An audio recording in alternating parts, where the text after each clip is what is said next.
बिस्मिल्लाहिर्रहमानिर्रहीम। आज इंशाल्लाह इस वीडियो में हम जानेंगे कि कोई शख्स अगर सफ़र करता है तो वो कब पूरी नमाज अदा करेगा और कब कसर नमाज अदा करेगा। इसी तरह जो हाजी मक्का और मदीना जाते हैं तो वो कब मुसाफिर होंगे और कब मुकीम होंगे, और मिना, मुज़दलिफ़ा और अरफ़ात में नमाज का क्या शरई हुक्म है। तो सबसे पहले ये बात ज़हन में रखें कि कोई भी शख्स 92 किलोमीटर या इससे ज़्यादा का सफ़र इख्तियार करता है तो इस सूरत में वो कसर नमाज अदा करेगा।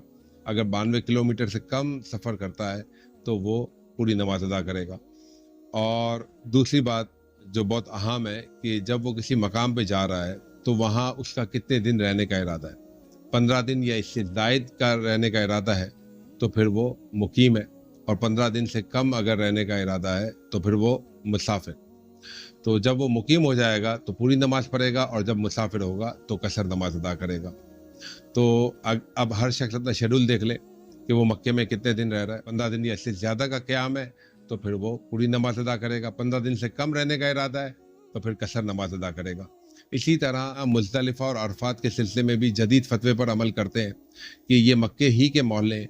लिहाजा अगर कोई शख्स मक्के में 15 दिन रह रहा है, यानी आप इस तरह समझ लें कि 10 दिन मक्के में रह रहा है और 5 दिन फिर मशायर में, मिना, मुज़दलिफ़ा, अरफ़ात में, जो कि मक्के ही के मोहल्ले हम इसको समझते हैं, और बाद में 2 दिन और मक्के में रह रहा है, तो ये 17 दिन मक्के में ही रह रहा है। लिहाजा ये मुकीम है और ये तमाम मकामात पर पूरी नमाज अदा करेगा।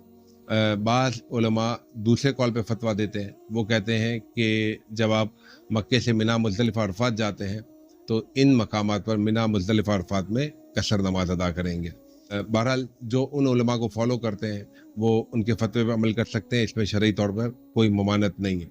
हम इसी पे फतवा देते हैं कि ये मक्के ही के मोहल्ले, लिहाजा अगर 15 दिन या इससे ज़्यादा का क़याम है मक्का में और इन मकामात में जो कि मोहल्ले हैं, तो फिर पूरी नमाज ही अदा करेंगे।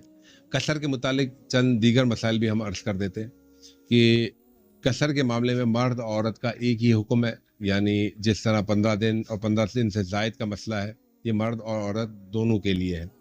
और कसर जो है वो सिर्फ 3 नमाज़ों में होती है, ज़ोहर, असर और इशा के फ़राइज़ में। यानी 4 के बजाय 2 रकात पढ़ी जाएगी। इन 3 के अलावा किसी और नमाज में कसर नहीं होती। सुन्नतें, नवाफ़िल और वितर वगैरह ये पूरी पढ़ी जाएंगी। इसी तरह फ़जर और मगरिब की नमाज ये भी पूरी ही अदा की जाएंगी। और अगर कोई मुसाफिर मुकीम इमाम के पीछे नमाज पढ़ता है तो पूरी नमाज अदा करेगा।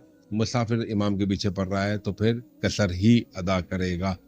तो ये कसर के मुतालिक चंद अहकाम थे, इन्हें ज़हन में रखिए, और जब भी सफ़र का मौका है तो ये उसूल, 2 उसूल जो है, इनको ज़हन में रखेंगे तो इंशाल्लाह कोई परेशानी नहीं होगी। अल्लाह तबारक व तआला से दुआ है कि अल्लाह ताला हमें शरई तकाज़ों के मुताबिक ज़िंदगी गुजारने और इबादत करने की तौफ़ीक अता फ़रमाए। वमा अलैना इल्लल बलागुल मुबीन।